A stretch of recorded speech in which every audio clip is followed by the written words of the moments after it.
Assalamualaikum warahmatullahi wabarakatuh. Sebelumnya, perkenalkan saya Ica Mlatul Halida dengan NIM 2105121412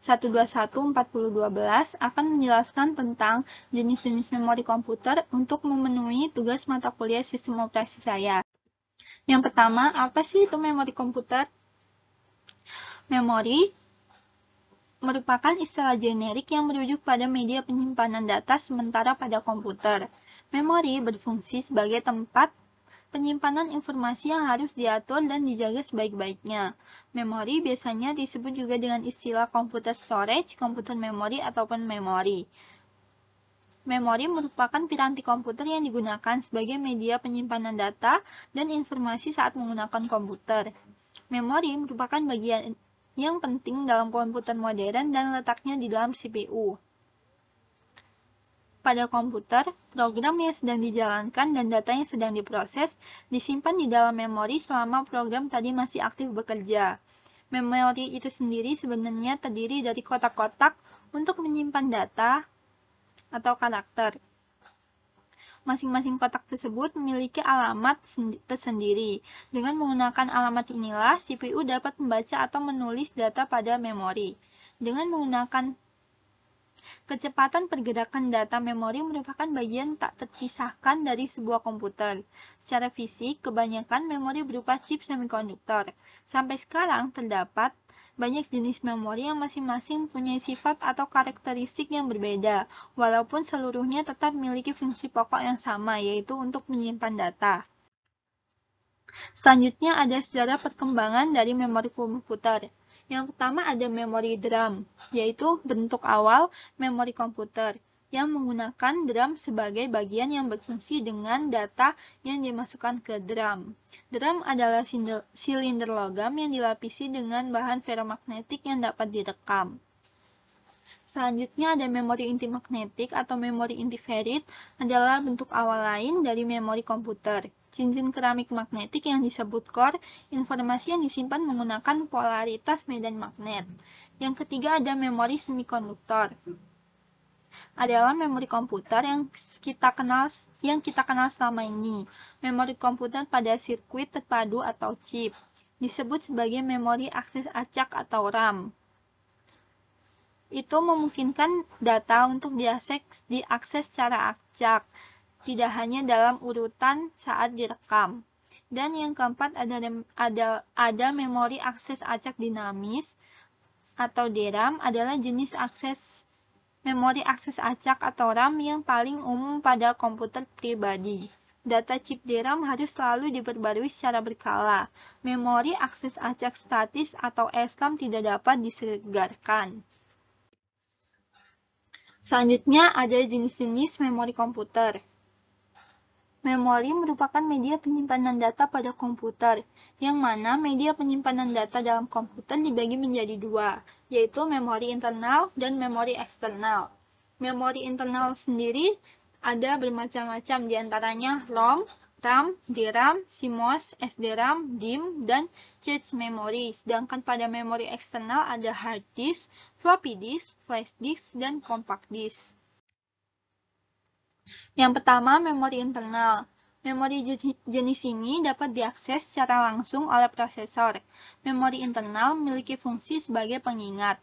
Dalam hal ini, yang disimpan di dalam memori utama dapat berupa data atau program.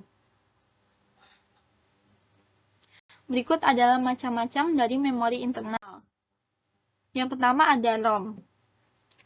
ROM atau singkatan dari Read Only Memory merupakan sebuah memori pada komputer. Fungsi ROM adalah sebagai pengingat aktivitas yang sedang dilakukan saat komputer berjalan. Meskipun komputer tidak dialiri listrik, ROM ini tetap dapat berjalan. Pada umumnya, ROM sering juga disebut sebagai firmware atau juga BIOS. ROM pada komputer disediakan oleh vendor komputer dan berisi program atau data di dalam PC. ROM biasa disebut sebagai BIOS atau Basic Input Output System atau ROM BIOS. Macam-macam ROM komputer ada 3. Yang pertama ada PROM atau Programmable Read Only Memory. Jika isi ROM ditentukan oleh vendor, VROM dijual dalam keadaan kosong dan kemudian dapat diisi dengan program oleh pemakai. Setelah diisi program, isi VROM tak bisa dihapus. ROM merupakan chip yang bisa menyimpan data, namun tidak bisa dihapus lagi atau bersifat permanen. Program yang tersimpan di dalamnya bersifat permanen dan dapat digunakan untuk menyimpan program bahasa mesin yang sudah menjadi bagian hardware komputer. Contohnya adalah program yang menstart komputer ketika komputer baru dinyalakan. Program yang ada di dalam PROM diisi oleh pabrik pembuatnya. Pengisian program ke PROM menggunakan alat khusus bernama PROM Burner atau PROM Writer program atau informasi yang telah diisikan atau direkam ke dalam PROM tidak dapat dihapus lagi. Yang kedua ada EEPROM atau Erasable Programmable Read-Only Memory.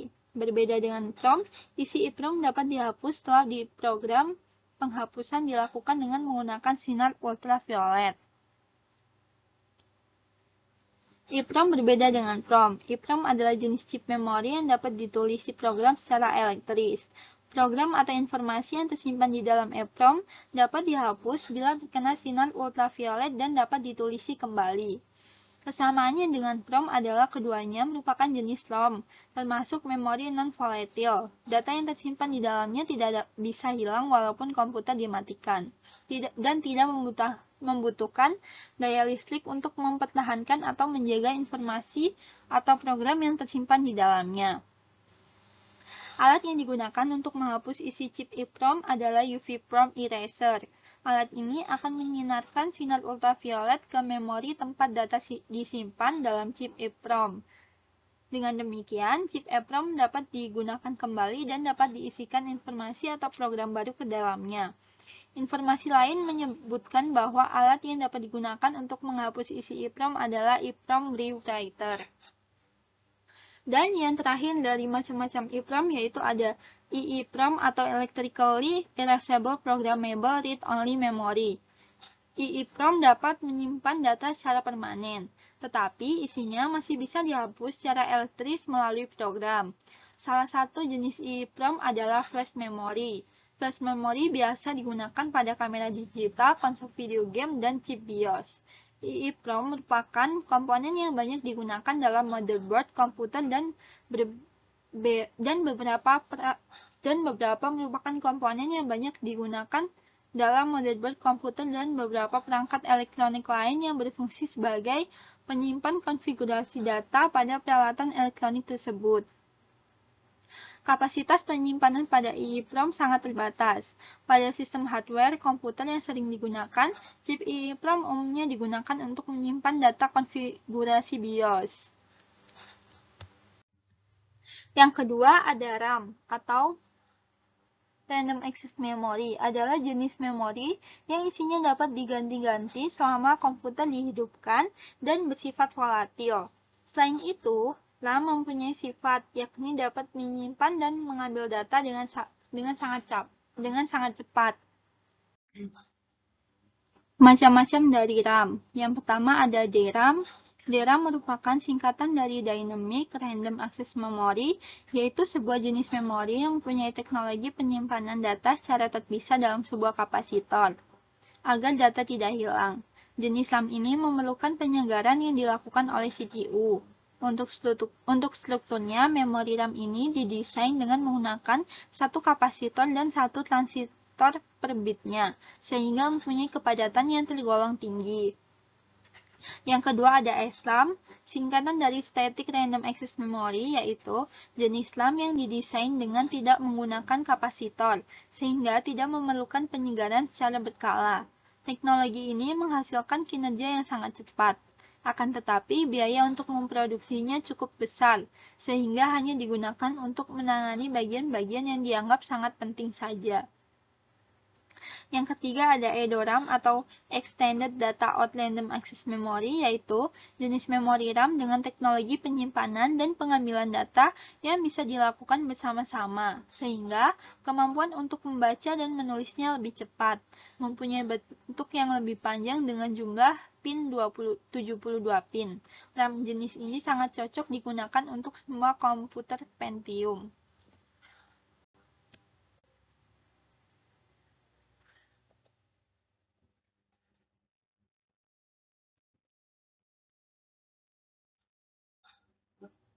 Selanjutnya, yang keempat ada SDRAM. SDRAM adalah singkatan dari Synchronous Dynamic Random Access Memory, merupakan jenis memori RAM yang mempunyai kecepatan cukup tinggi, hingga 100 hingga 133 MHz. Jenis RAM ini mempunyai 168 pin dengan kapasitas penyimpanan 16 MB hingga 1 GB.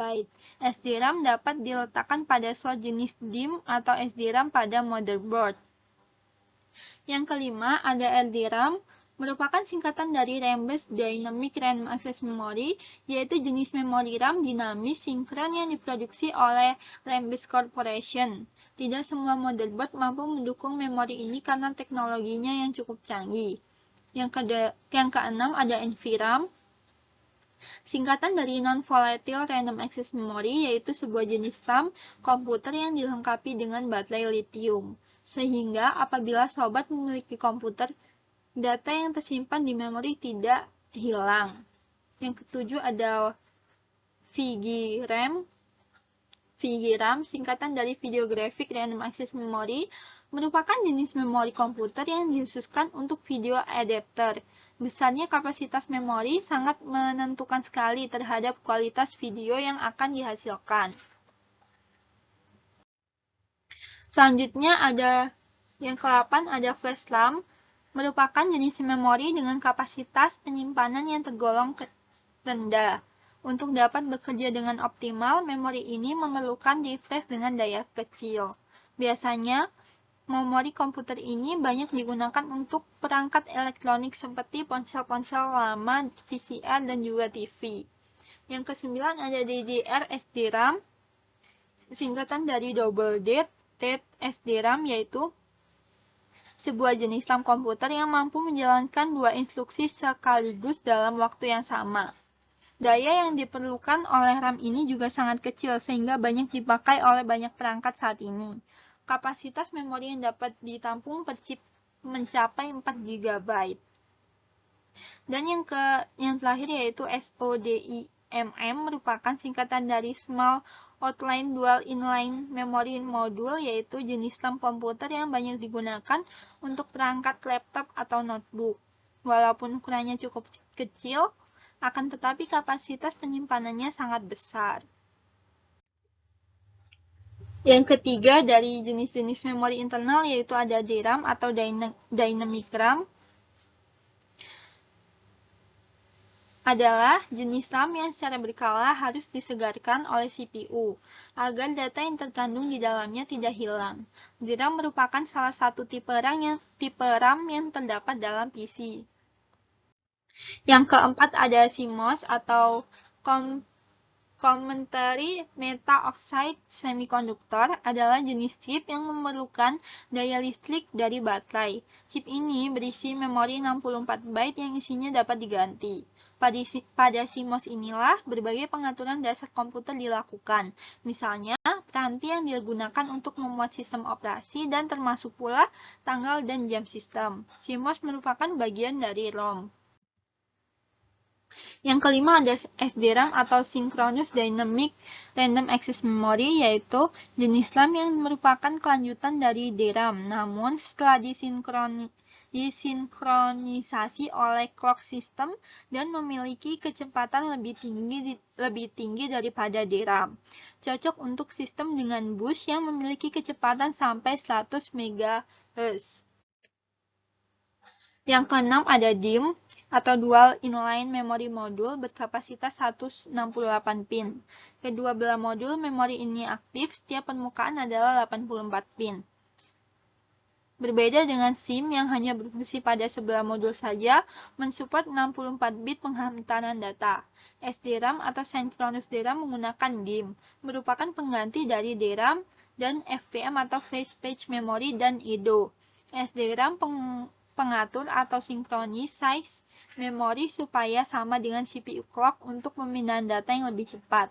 terdapat dalam dua kecepatan yaitu 100 MHz dan 133 MHz. DIMM 168 pin. DIMM adalah jenis RAM yang terdapat di pasaran.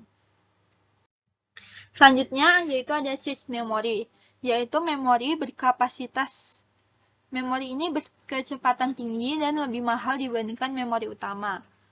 Berada di antara memori utama dan register pemroses. Berfungsi agar pemroses tidak langsung mengacu kepada memori utama, tetapi di cache memori yang kecepatan aksesnya yang lebih tinggi. Metode menggunakan cache memori ini akan meningkatkan kinerja sistem. Cache memori adalah tipe RAM tercepat yang ada dan digunakan oleh CPU, hard drive, dan beberapa komponen lainnya. Selanjutnya ada memori eksternal. Memori eksternal merupakan memori tambahan yang berfungsi untuk menyimpan data ataupun program. Hubungan antara cache memori, memori utama, dan konsep dasar memori eksternal adalah menyimpan data bersifat tetap atau non-volatile, baik pada saat komputer aktif maupun tidak. Memori eksternal biasa disebut juga sebagai perangkat keras untuk melakukan operasi penulisan, pembacaan, dan penyimpanan data di luar memori utama. Memori eksternal mempunyai dua tujuan utama, yaitu sebagai penyimpan data permanen untuk membantu fungsi RAM dan yang untuk mendapatkan memori murah yang berkapasitas tinggi bagi pengguna jangka panjang. Macam-macam dari memori eksternal, yang pertama ada hard disk, yaitu termasuk memori eksternal. Fungsi hard disk sendiri adalah sebagai alat untuk menyimpan aplikasi, software, dan juga file-file ke dalam komputer atau laptop. Hard disk juga sudah ada dalam bentuk eksternal yang fungsinya sebagai alat cadangan penyimpanan data-data yang besar. Yang kedua ada floppy disk. Sebelum adanya flash disk, dulu alat untuk memindahkan file secara portable adalah menggunakan floppy disk atau biasa disebut sebagai disket. Disket ini berbentuk persegi dengan adanya cakram di dalamnya. Fungsi disket sendiri adalah sebagai alat untuk menyimpan data yang dapat dibawa kemana-mana. Ukuran memori dari disket biasanya tidak lebih dari beberapa MB saja. Yang ketiga, ada flash disk. Flash disk merupakan hasil pembaharuan dari floppy disk dengan ukuran yang bermacam-macam dari sedang hingga kecil. Flash disk kini lebih banyak digunakan oleh masyarakat. Fungsi dari flash disk sendiri sama dengan floppy disk, yaitu sebagai alat penyimpan data yang dapat dibawa kemanapun dan kapanpun.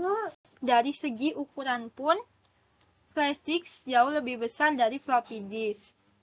Bahkan kini sudah ada yang mencapai 1 terabyte.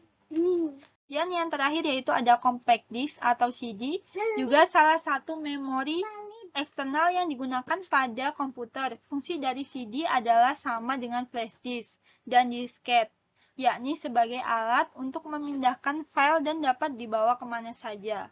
Selain CD, ada juga DVD yang perbedaannya hanyalah dari sisi kapasitas memorinya saja. Pada DVD, kapasitas memorinya jauh lebih banyak dibandingkan dengan compact disk atau CD. Saya rasa cukup itu saja. Apabila ada kesalahan, saya mohon maaf dan terima kasih. Wassalamualaikum warahmatullahi wabarakatuh.